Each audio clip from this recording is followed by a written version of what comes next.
বাংলাদেশ জাতীয়তাবাদী ছাত্র দলের দ্বারা কোনো বিশ্ববিদ্যালয়ের কোনো শিক্ষার্থী কখনোই কোনো হেনস্থার শিকার হবে না, হবে না, হবে না। নীতি নৈতিকতার অবস্থানকে শক্তপোক্ত রেখে আপনি নিরপেক্ষভাবে অবশ্যই ডিসিশন নেবেন। আপনার নিরপেক্ষ আচার আচরণ এবং আপনার নিরপেক্ষ ডিসিশনেই আমাদের জন্য অবশ্যই সুখ, শান্তি এবং সমৃদ্ধ বয়ে নিয়ে আসবে।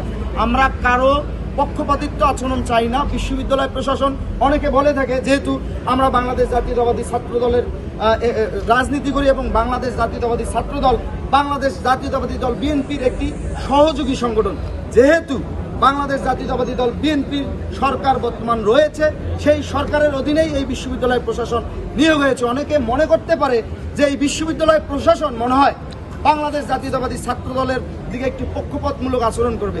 আমি তাদের উদ্দেশ্যে একটি কথাই ক্লিয়ার করে বলে দিতে চাই, বাংলাদেশে যে সরকারটি গঠিত হয়েছে ইতিমধ্যেই সে সরকারের যে চাল চলন, সে সরকারের যে বিভিন্ন বিষয়ে ডিসিশন নেওয়ার যে প্রসেস, তা ইতিমধ্যেই আপনারা আপনাদের মিডিয়ার মাধ্যমে আমাদের দেখিয়েছেন। আমরাও সেটা সোশ্যাল মিডিয়া বা আমরা নিজেই চাক্ষুষ সেটা দেখতে পাচ্ছি।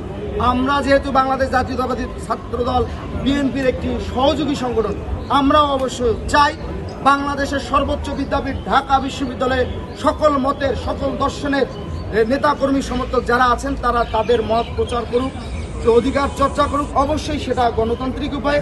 এবং একই সাথে আমরা যারা ছাত্র রাজনীতির সাথে জড়িত, যেটা বিভিন্ন সংগঠনের যারা নেতাকর্মী সমর্থক আছে এবং আমাদের এখানে উপস্থিত বিভিন্ন নেতাকর্মী সমর্থক আছে, তাদের সবাইকে আমি উদাত্ত আহ্বান করব, আমাদের রাজনৈতিক চর্চা করতে গিয়ে কোনো শিক্ষার্থীর যাতে পড়ার পরিবেশ, লেখাপড়ার পরিবেশ নষ্ট না করি। আমরা সেই দিকে সচেতন থেকে এবং শিক্ষার্থীদের ম্যান্ডেটকে মাথায় সম্পূর্ণরূপে ধারণ করেই আমরা আমাদের রাজনৈতিক গতিপথ নির্ধারণ করি।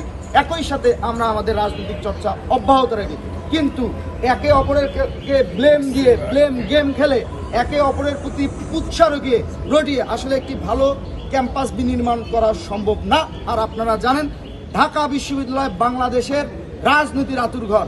সেই ঢাকা বিশ্ববিদ্যালয়ে যদি অস্থিতিশীল পরিবেশ বিরাজমান থাকে, তাহলে সারা বাংলাদেশে এর প্রভাব থাকে। আমরা বাংলাদেশ জাতীয়তাবাদী ছাত্রদল আপনাদের মিডিয়ার মাধ্যমে সারা বাংলাদেশের মানুষকে এবং সারা বাংলাদেশের শিক্ষার্থীদেরকে আমরা এই ব্যাপারে আমরা আশ্বস্ত করতে চাই, আগামীতে বিগত সময়ের মতো আমাদের যদি কোনো ভুল ত্রুটি হয়ে থাকে, আপনারা আমাদের চোখে আঙ্গুল দিয়ে দেখিয়ে দেবেন, অবশ্যই যৌক্তিকভাবে। আপনারা যদি আমাদের যৌক্তিক সমালোচনা করেন, অবশ্যই আমরা সাদরে গ্রহণ করব এবং আমাদের ভুল ত্রুটিগুলো আমরা কিভাবে সমাধান করা যায়, কিভাবে করলে আমরা আগামীতে 100% সফলভাবে আমাদের পরিকল্পনা কর্মসূচিগুলো বাস্তবায়ন করব, সেই ব্যাপারে আমরা অঙ্গীকারাবদ্ধ। একই সাথে আমি আবারও বলছি, বাংলাদেশ জাতীয়তাবাদী ছাত্র দলের দ্বারা কোনো বিশ্ববিদ্যালয়ের কোনো শিক্ষার্থী কখনোই কোনো হেনস্থার শিকার হবে না, হবে না, হবে না। আমি আপনাদের আবারও বলি, বাংলাদেশ জাতীয়তাবাদী ছাত্রদল সবসময় শিক্ষার্থী বান্ধব ক্যাম্পাস বিনির্মাণে বিগত সময়ে আন্দোলন সংগ্রাম করে এসেছে। ভবিষ্যতেও শিক্ষার্থীদের অধিকার আদায়ে সামনের থেকে নেতৃত্ব দেবে এবং ক্যাম্পাসে শিক্ষার পরিবেশ অক্ষুণ্ণ রাখার সংগ্রামে আজীবন লিপ্ত থাকবে এবং অবশ্যই শিক্ষার্থীদের ম্যান্ডেটকে ধারণ করেই আমরা আমাদের পথ চলবো। একই সাথে আপনারা জানেন যে আমরা 48 ঘন্টার আলটিমেটাম দিয়েছি। এই 48 ঘন্টার মধ্যে বিশ্ববিদ্যালয় প্রশাসন যদি যৌক্তিক কোনো ডিসিশন না নেয়, তাহলে অবশ্যই 48 ঘন্টার পর আমরা আমাদের কর্মসূচি প্রণয়ন করব।